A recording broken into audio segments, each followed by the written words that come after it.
Como dije en el Get Ready With Me, que vieron inmediatamente antes de este video, si ustedes están suscritos al canal, si no los invito a suscribirse.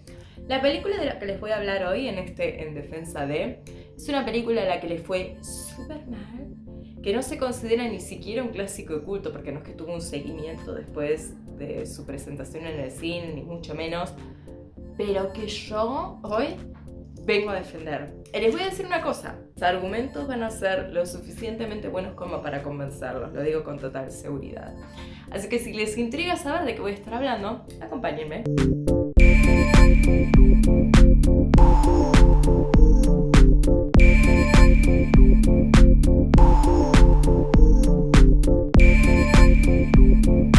Hola a todos mis estimados, sean muy bienvenidos a un nuevo En Defensa de. Estos videos que hacemos en este canal, Alta Ficción, mi nombre es Rini, si no me conocen y no me siguen, si no, suscríbanse. Y en los En Defensa de yo hablo de películas que por alguna razón no les fue bien o fueron muy criticadas o lo que sea, y que para mí, pero mi opinión, como ustedes saben, es absoluta y es siempre correcta, tienen algo para dar. Y en el caso de esta película, es una película que le fue mal en el cine, que no tuvo después un rebound en el videoclub, ni muchísimo menos, pero que para mí es una película que es muy bella y tiene cosas de estar hablando de historias, que como ustedes saben es lo que a mí me importa, las narrativas, y que por lo tanto no se justifica que le haya ido tan mal. Al contrario, merece un seguimiento de culto. Y por eso voy a hacer hoy este video y la voy a defender, y ustedes van a terminar este video sabiendo que esta fue una buena película. Y la película en cuestión es La Dama en el Agua, Lady in the Water, de M. Night Shyamalan. Esta es una película que lo primero que ustedes tienen que saber es que es una historia sobre historias.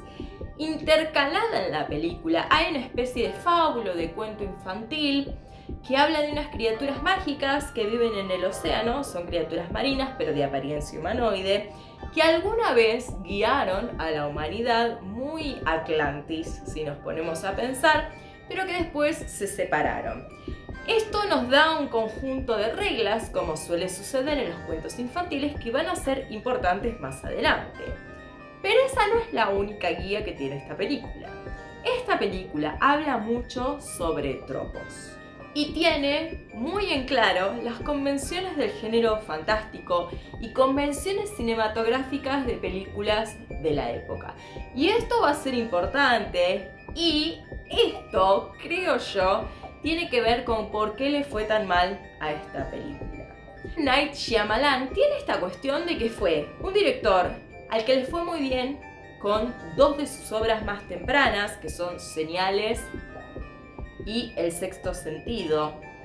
Y después su carrera tuvo unos tropiezos y después hizo películas que le volvió a ir bien. Ha sido muy irregular, honestamente una montaña rusa. Y esta fue una de las películas a las que le fue mal, y esta es una de las películas que no se consideran de lo mejor del director. Y yo estoy en total desacuerdo. Creo que esta es una película que es hermosa, creo que esta es una película que tiene mucha reflexión respecto a qué hace valiosa las historias y al funcionamiento social y cultural de las historias. Y por lo tanto, pienso que es una historia que para los amantes de las historias tiene mucho valor. ¿Y qué somos los amantes del cine sino también amantes de las historias? Digo yo que no me considero una cinéfila ni mucho menos, pero sí reconozco que es uno de los medios en los que más historias consumo. Y esta es una historia que para mí funciona muy exitosamente, y que el vitriol que se generó contra esta película no tiene ningún criterio. Es una película que sigue la historia de un hombre que se llama Cleveland Heap, que es el encargado de un edificio. ¿Tienen esos edificios que tienen los yankees, que tienen como piletas y funcionan un poco como una comunidad cerrada, y que siempre tienen fama de ser para gente que le va más o menos? Lo que para mí es inexplicable, porque los departamentos siempre están buenos y siempre son como seguros y lindos y limpios y buenas comunidades, y es de esas cosas que vos decís, eso solo pasaría en la cultura yankee. Pero creo que el equivalente serían los monoblocks de acá. Vieron que los monoblocks con algunos sectores de la población tienen mala fama, y yo creo que tienen que ver con todos los monoblocks que se hicieron durante el peronismo. Pero bueno, eso es otra cosa. Pero eso, hay una comunidad en la que está este tipo que es el encargado, que es el portero barra el que les resuelve los problemas, y un poco el que mantiene la paz social ahí adentro. Este hombre una noche se encuentra con una chica en una circunstancia misteriosa, claramente sobrenatural, porque esta historia es una historia con elementos sobrenaturales que no están disfrazados. Acá es una historia sobrenatural y es desde el principio una historia sobrenatural. Él acoge a esta chica en su hogar y trata de ayudarla. Y lo que se entera es que esta chica es una de estas personas, de esta raza mística, que vino acá porque tiene que encontrar en ese edificio un hombre que va a ser importante para generar cambios sociales y políticos más adelante. Entonces la labor de Cleveland, ella está herida y tiene que ser cuidadosa con lo que hace, está siendo amenazada por otra criatura sobrenatural, es encontrar a esta persona en cuestión. Y para eso tenemos que conocer a los personajitos que viven en este edificio. Si ustedes ya son parte de la comunidad de alta ficción, y con esto quiero decir que han visto mis videos, saben que yo amo los personajitos. Me encanta cuando en una película hay personajitos, y en esta película hay muchos personajitos. Y son igual de raros que en una película de Cronenberg. ¿Con esto qué quiero decir? Que esta, que es una crítica que se le hizo a la película, a mí no me parece válida, porque está bien realizado. Cuestión que Cleveland hace su propia investigación y encuentra al escritor bastante fácil porque él sabe quién está escribiendo. Hay un muchacho que vive con su hermana y que hace rato que está intentando escribir un libro con el que está medio trabadoncio, pero él es el escritor. Ahora, una vez que nuestra ninfa, no es una ninfa, es una narf, encuentra al escritor, habla con el escritor, tienen una conversación muy zona corazón respecto al futuro que a él le aguarda y la importancia de este libro que él está escribiendo. Y una vez que esto sucede, tienen que organizar el retorno de nuestra muchacha a su mundo acuático. Y esto va a estar dificultado por el hecho de que hay un monstruo que la está acechando. Y para esto tienen que formar un consejo de gente que la va a ayudar, que también son personajes en esta gran historia mística que se nos está contando. Sabe básicamente qué personajes tiene que encontrar porque conoce la historia, pero no sabe quiénes son esos personajes. Entonces, para lograr esto, Cleveland lo consulta con un tipo que es crítico de cine. ¿Qué saben los críticos del cine sino tropos? Y él deduce que este tipo puede llegar a informarlo lo suficientemente bien como para encontrar a la gente. Y con la ayuda de este tipo, que le da un par de tips narrativos, encuentra a esta gente, arman el ritual, bla bla bla, sale como el orto. Tienen que volver a encontrar a esta gente, nuevamente aparecen personajitos, y nos enteraremos, yo ya lo sé, pero ustedes cuando vean la película, si no la vieron, si logran o no los objetivos. Porque esta es una película donde se juegan cosas fuertes.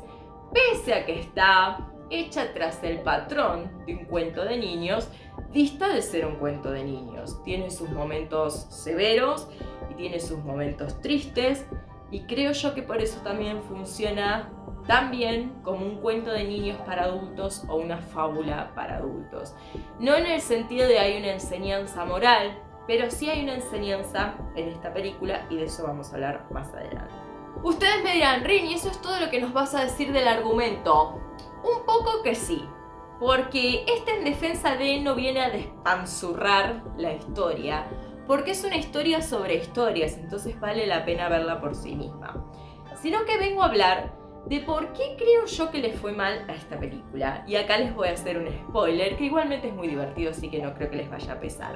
Pausen en cualquier caso, vean la película, que creo que está en HBO, y vuelvan. Esta película tiene un personaje, como yo mencioné antes, que es un crítico de cine. El crítico del cine es un personaje pedante e insoportable que cumple sin embargo una función en la narrativa que es muy Judas al momento de traicionar a Cristo. O sea, era importante en la narrativa, pero eso no hace que uno lo soporte mejor. Y tiene un final crudo. A este tipo lo matan de manera horrible luego de probar que estaba equivocado. De hecho, muy equivocado. Y que por lo tanto su relación con las historias no es tan pura como él piensa y su capacidad de crítica y análisis no es tan buena como él piensa. Ustedes, teniendo en cuenta lo que yo dije antes respecto a la carrera de M. Night Shyamalan, podrían preguntarse, Rini, ¿es esto a propósito? ¿Estaba el autor acaso queriendo decirnos algo? ¿Era esto una venganza sublimada a través de la narrativa? Yo creo que sí, me parece que sí. Y eso se criticó mucho de esta película. Sobre todo porque esto viene en combinación con otro hecho. El personaje del que yo les hablé antes del escritor está interpretado por el director de esta película, M. Night Shyamalan. Hace siempre cameos en sus películas, pero acá toma un papel que es pivotal. No es el más importante de los personajes, pero sí es importante en el gran esquema de la narrativa, porque es el hombre que va a ayudar a cambiar el mundo. Y se casteó a sí mismo en ese papel, y eso cayó muy mal, por alguna razón que yo no termino de entender, porque M. Night Shyamalan no es el único director que se castea en papeles importantes en sus películas. Sin ir más lejos, Clint Eastwood hace eso en todas sus películas y no se lo critica por eso. De hecho, tiene mucho más tiempo en pantalla de lo que tiene el personaje de M. Night Shyamalan, porque esta película, si bien no es una historia coral, sí tiene muchos personajes y todos esos personajes tienen importancia en la narrativa porque son piecitas que arman el gran rompecabezas de la historia que se nos está contando. ¡Ergo! Esa es otra crítica que para mí no tiene ningún valor, no tiene validez, no tiene sentido hacerla a la película. Primero que no tiene nada de malo si vos como director te casteas en una película. Este hombre no es ni el primero ni el último. Segundo, en combinación con esta historia de venganza, podría ser cuestionable. Pero yo creo que él hace un buen papel incluso representando su rol. No me parece que esté mal su actuación. Es una actuación que es muy tierna. El personaje de él vive con su hermana y tienen una de las relaciones más realistas de hermanos en el cine, si bien aparece un ratito nomás, pero es pivotal para entender su personaje. En el sentido de que se aman y se apoyan y viven juntos y se quieren mucho, pero a veces no se soportan y eso se muestra muchas veces en todas sus interacciones. Cuando él deduce que él va a morir después de escribir este libro, la ninfa le dice cuánto tiempo le queda en función de los hijos que va a tener la hermana. Su tiempo está medido en función de la vida de su hermana. Se sobreponen las dos líneas temporales y para él el modo más fácil de distinguir cuándo le va a pasar algo es en función de los tiempos de su hermana. Eso es hermoso. Y esta película está llena de detalles así muy bellos que termina configurando una historia que es lindísima. A veces yo me pregunto, dado que Hollywood ama tanto las historias sobre el cine, cada vez que sale una historia sobre cine nosotros sabemos que va a estar nominada a los Oscars, porque a Hollywood le encantan las historias sobre Hollywood. Y uno podría pensar que es porque les gustan las historias sobre historias, pero esta, que es una historia sobre historias, le fue como el orto. Entonces, ¿qué es? Si no te estás chupando la pija Hollywood, ¿no vas a triunfar con una historia sobre historias? Y ustedes me dirán, Rini, se nota mucho que vos sos fan de Neil Gaiman. True. Pero yo soy una persona que ama las historias. Fundamentalmente, como he dicho más de una vez en este canal, porque siento que es la verdad de lo que yo hago acá en Alta Ficción. A mí me gustan los personajes, me gustan los temas, bla, bla, bla. Pero las historias son lo que a mí más me atrae. Me gustan los tropos, me gustan los temas, me gustan los personajes desarrollados en una historia. Yo amo las historias porque pienso que las historias son el modo en el que definimos absolutamente todo en este mundo. Nosotros somos la historia que nos contamos de nosotros mismos. Nosotros somos los eventos, la sumatoria de eventos que nos sucedió y somos la sumatoria de las interpretaciones que hacemos de los eventos que nos han sucedido. Ustedes, si están al día con mi lore, pueden decir, Rini, es gracioso que vos digas eso siendo que sos una persona que básicamente no tiene memoria más atrás de hace 5 años. Eso es verdad. Pero, lo que yo recuerdo de mí son historias. Buenas, más generalmente malas, pero historias. Y quizás por eso es por lo que yo las aprecio, porque mis recuerdos no son emocionales, son narrativos. Y amo las narrativas. Y esta es una película que tiene tanto amor por las narrativas como el que siento yo. Y esta película lo que encuentra en el corazón de las narrativas es el amor. El amor por otras personas. Cleveland Heap es un personaje al que le sucedió algo terrible hace un tiempo y algo espantoso de lo que él no se pudo recuperar. Y ese algo de lo que él no se pudo recuperar tiene que ver con el amor que tenía por otra gente. Y él es sanado por el amor de su unidad. Y es sanado por la relación que forma con esta chica a la que él defiende y a la que una vez que se vaya no va a volver a ver nunca más en la puta vida. Pero no importa porque le queda la historia. Porque nosotros somos historias. Y en esta película se hace mucho énfasis en la concreción de una historia. El escritor sabe que cuando él termine de escribir el libro va a morir, pero él va a seguir viviendo en el legado que va a dejar en esta persona que va a influenciar políticamente, que es muy importante, pero también en su hermana y en los sobrinos que va a llegar a conocer. Entonces el mensaje en el fondo es que nuestro legado es la gente que amamos y la gente que nos amó. Que las relaciones que formamos con otras personas son lo más importante que podemos hacer. Y son las historias de nuestras vidas. Lo que nosotros hacemos en otros y lo que otros hacen en nosotros. Eso también es una historia. Eso es la historia. Y a esta película se la criticó bastante lapidariamente con la expresión que es complicada y es pretenciosa y es tonta. Y yo estoy de acuerdo. No en que es complicada. Complicada no es una historia sencilla. Es una historia de niños. ¿Es pretenciosa?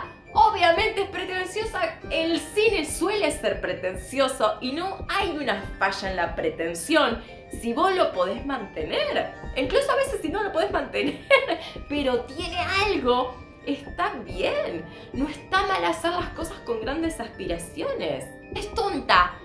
Es tonta, por supuesto. Es tontísima. Tiene personajes que son personajitos en el sentido más cómico y más caricaturesco que ustedes se puedan imaginar. Pero funciona. Funciona. Es un cuento para niños actualizado para personas grandes.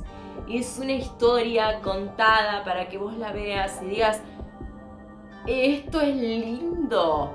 Y no tiene nada de malo eso. Que sea tonta no es malo, que sea pretenciosa no es malo y complicada no es. Solo podría ser complicada para una persona que la vio y se durmió a mitad de la película, no sé. Es una historia que tiene muchos personajes, que te cuenta cosas a través de esos personajes y que busca en última instancia contar una historia acerca de las historias, hacerlo en sus propios términos.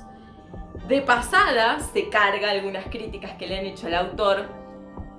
Y eso no está mal, eso es entretenido. Le da una dimensión extra si vos venís siguiendo la carrera del tipo. Pero es en su corazón una historia sobre historias y cómo nosotros somos historias en lo que hacemos en otra gente. Que es algo bello, creo yo. Creo que es un lindo mensaje. Y creo que es una película que por eso mismo vale defender. Si bien para mí narrativamente funciona muy bien, los personajes son muy graciosos, tiene elementos con cierta sutileza de estamos hablando sobre historias y hablamos sobre la importancia de las historias y cosas que no son sutiles respecto a ese mismo tema. Y está bien, es bella, tiene momentos emocionantes. Es cine, es cine. Siento que es una historia que habla sobre cine y habla sobre las historias en el cine. No deja de ser curioso que le haya ido tan mal. Para mí que fue resentimiento por parte de los críticos. Esa es la explicación que le encuentro yo. Así que déjenme en los comentarios si ustedes la vieron o después de verla. ¿Qué opinan de esta película? Si tienen la misma sensación de que tengo yo de que no le debería haber ido tan mal, si están de acuerdo o no, o cualquier otra cosa. Suscríbanse al canal para ver más videos de este tipo y de otros tipos también. Síganme en mis redes sociales, en Instagram y en Twitter, @altaficción. Si quieren colaborar con esto lo pueden hacer en cafecito.app/Rini. Y cuéntenme qué opinan de esto. Y hasta que nos volvamos a encontrar les dejo con un Adiós.